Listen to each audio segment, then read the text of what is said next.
Or if the bomb that drops on you gets your friends and neighbors too, there'll be nobody left behind to grieve, and we will all go together when we go. What a comforting fact that is to know.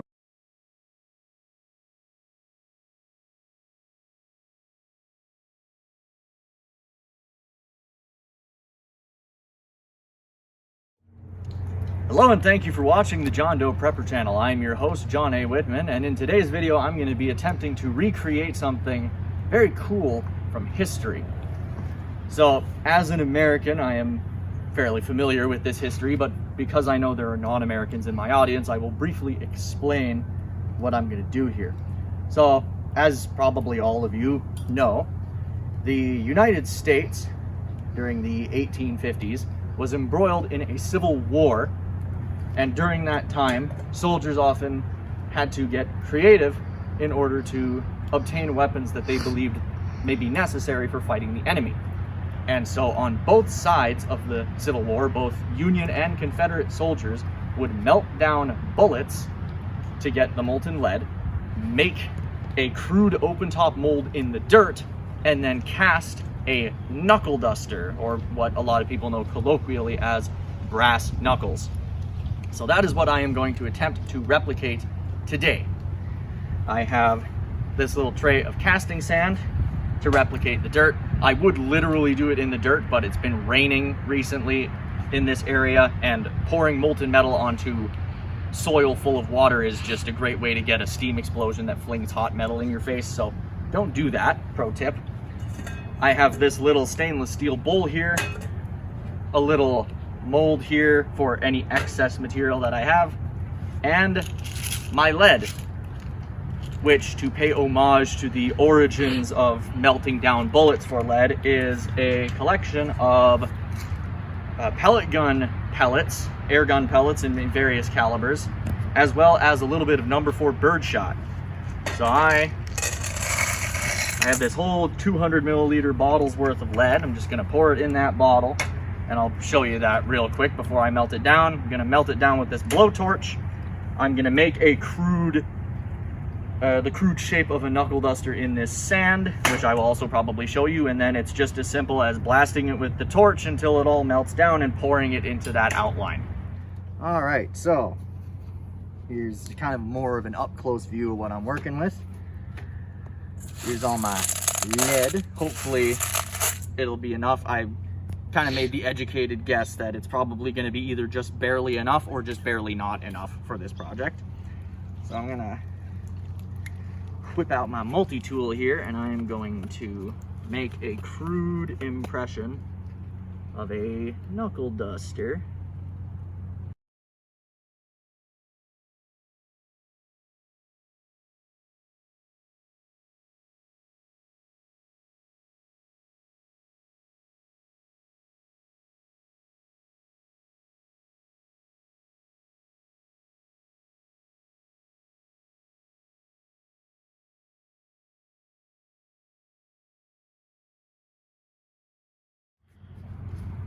So hopefully you guys can see this right now on the camera, but here is the rough outline of my knuckle duster.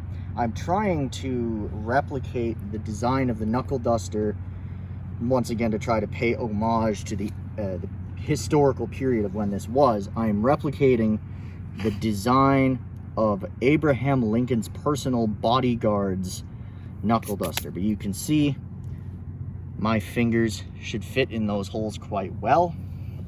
So now it's on to melting the lead, pouring it in here, and then it'll come out as a very rough casting, a little bit of shaping work, but the advantage of using lead specifically is it's so soft you can literally cut it with a knife. So removing flashing or sprue or any other little bits that I don't want in there should be quite quick and easy.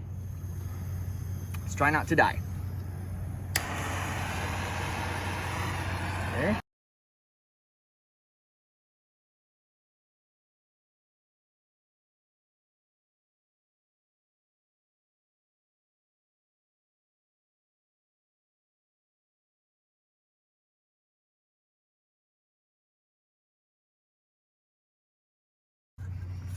3, 2, 1. Holy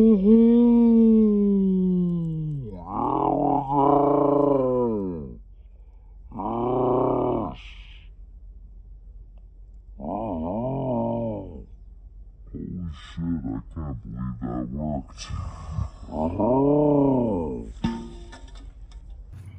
Yeah, there we go. Right. So, here is the now solidified casting. I did go ahead and throw the rest of the excess lead into this mold here so that I can just have it all in one piece. But here is the Knuckleduster. Here's the moment of truth. This is very heavy, by the way, because lead is a very, very dense metal, which is another advantage this has. So I will remove that little bit of sprue there. Here's a little bit just to show you how soft lead is. That's a big piece of sprue. Watch this. I can literally just bend that with my fingers. That is how soft lead is. I just broke that off with my finger, right? So here's another little itty bitty thin piece of sprue. I can literally just break it off with my fingers, and then I'll melt that down and put it into my little scrap piece here. But from here, I will file and sand this into shape, mostly widening out the finger holes, but you can see they do line up with my fingers quite well.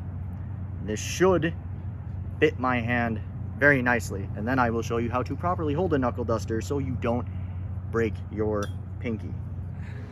Okay, so we had a little editing mishap, but what I've been doing is removing some of this excess material on this Knuckleduster, and as you can see, I am literally removing material here just with my pocket knife because of how soft lead is. So it's kind of pros and cons to every choice when it comes to materials and such.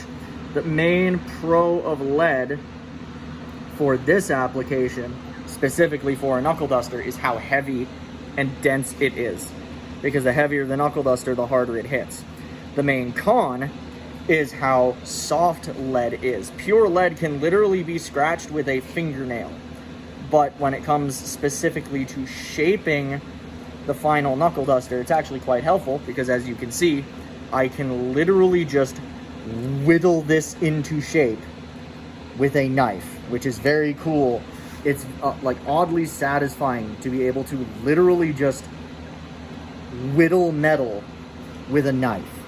There's that sprue taken care of. One on this side as well, so you can see this.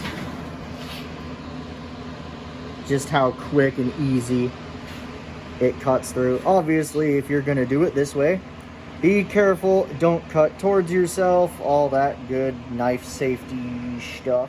Here's a little piece that I can probably get off. Also, if the straight edge isn't working well, I can switch to the serrated edge, because this blade has one.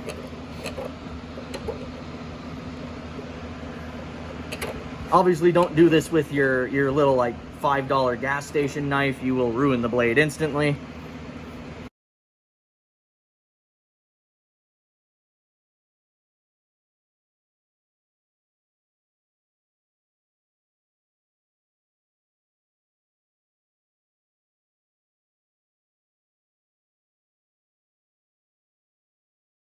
So from here, I'm gonna switch to files, and we're gonna smooth out these finger holes, but real quick, because it's actually kind of cool.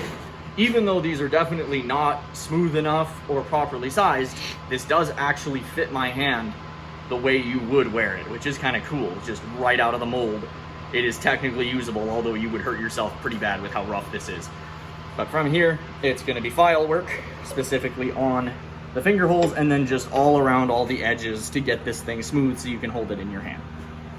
Alright, so I'm just gonna, again, with how soft lead is, I can literally watch it remove material in real time.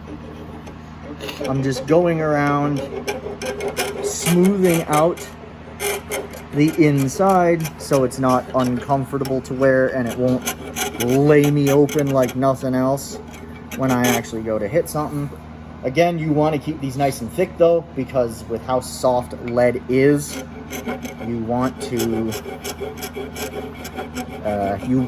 as thick walls on these as possible so that the finger rings don't collapse down onto your fingers as you're working. And again, kind of similar thing here. You can probably hear the fan going in the background. We are in a very well ventilated area.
Alright, and checking to see how it fits my fingers. That fits them pretty well. This one is not quite as tall, so I'll just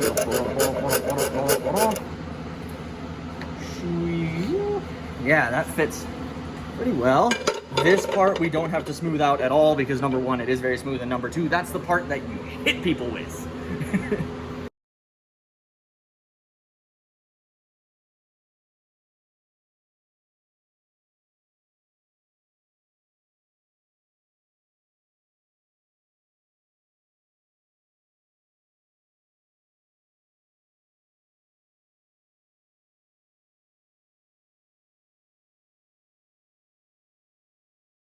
Alright, so this is the finished product. Just a quick note before I go any further with showing you how to actually use this thing. This is just bare raw lead. So every time you handle this, you're potentially getting lead dust on your hands. So after you're done playing with your lead Knuckleduster, you will want to very thoroughly wash your hands, especially if you are about to eat, because the last thing you want is lead dust in your food, because that can give you lead poisoning. And you also just don't want it sitting on your hands for like 5 hours either, because it can absorb into your skin. Same thing. So, as soon as this video is over, that's the first thing I'm going to go do is wash my hands very thoroughly. But as for how to actually use a Knuckleduster like this, most people make the mistake of thinking this is meant to enhance a conventional punch. So they put the rings way up on their fingers like this, and then they try to throw a conventional punch. That is not a good idea for many reasons. So if I show you, here's the fist, if I just open up the fingers without, this hasn't moved at all, your palm swell here is only supported by the heel of your palm when you wear it this way. And as you can see, the heel of my palm is only supporting about half this palm swell. So what happens is then when you punch with this, the force is going to take the path of least resistance, which is this unsupported part of the palm swell here, and it's going to make the whole Knuckleduster pivot, and look what's happening to my pinky. That is a great way to break your pinky. So the way that these are actually meant to be worn, and the way they were worn and used historically, is they were put in between the first and second row of knuckles, like so, so that the palm swell actually goes up against your palm, like that, and that way it's actually supported against the impact. And so then you might say, well, how are you supposed to actually hit with that then? Well, obviously with it this way, you can't throw a conventional punch. So what you did instead, because again, the point of this is not to enhance a conventional punch. This is an entirely different weapon system that's meant to be used in its own unique way. So what you would do is sort of these raking motions, because it doesn't really matter that you're not getting a full proper punch in there, because that's not the point of this. The point of this is you're taking this chunk of metal and bashing someone's face in with it. So you would make these little raking motions, or hammer fists were an option, or if you wanted a bit more range, you can essentially throw a haymaker with this. And normally that would be very stupid because that'd be a good way to hurt your hand, but with this protecting your hand, you can actually, you know, maybe a sideways hammer fist like that, stuff like that. That's how knuckle dusters are actually meant to be used. And if you do it that way, you can wail on the hardest objects you want all day, and you will not, it's going to be uncomfortable just by the nature of the beast that is a knuckle duster, but it's not going to injure you, which is the point.